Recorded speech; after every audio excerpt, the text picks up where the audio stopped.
Auto পরিবহন ব্যবস্থার অবরোধ চলতেছে লাইসেন্স নিয়ে। লাইসেন্স করা, রিনিউয়াল করা 5,000 টাকা ফি সিটি কর্পোরেশন থেকে নির্ধারিত, যেটা সারা দেশের মধ্যে সবচেয়ে বেশি। ঢাকা বা ঢাকার আশপাশের যারা এই পরিবহনের সঙ্গে জড়িত তারা 1,000-1,500 টাকা দিয়ে লাইসেন্স করে, রিনিউয়াল করে।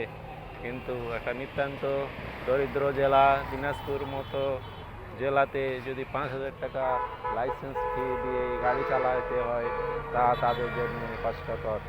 পরিবহন, এই অটো পরিবহন মালিক, শ্রমিক তাদের জন্য একটু কষ্টকর।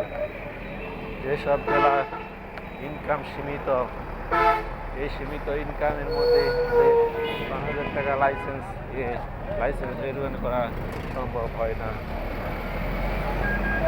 তাই এই অবরোধ চলছে সারা দিনাজপুর ব্যাপী।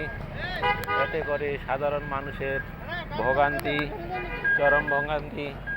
এই মুহূর্তে দিনাজপুরে কোনো রিক্সা, পায়ে চালিত রিক্সা নেই, কোনো সিটির পরিবহন ব্যবস্থা নেই, সিটি বাস নেই। অর্থাৎ এই শহরের দূরত্ব মেডিকেলের এই সীমানা থেকে শহর 4 কিলোমিটার।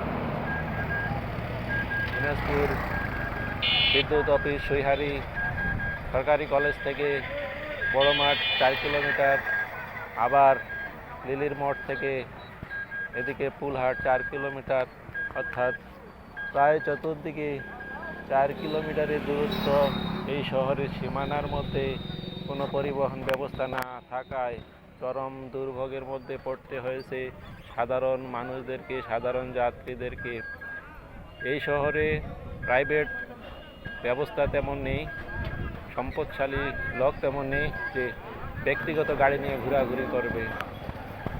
নিম্ন শ্রেণীর যে রিক্সা চলতো, সেই রিক্সা প্রায় বিলুপ্তির পথে। তাই এই অটো রিক্সার অবরোধ কতটুক কার্যকর, কতটুক ন্যায়সঙ্গত, অবরোধের সঙ্গে তাদের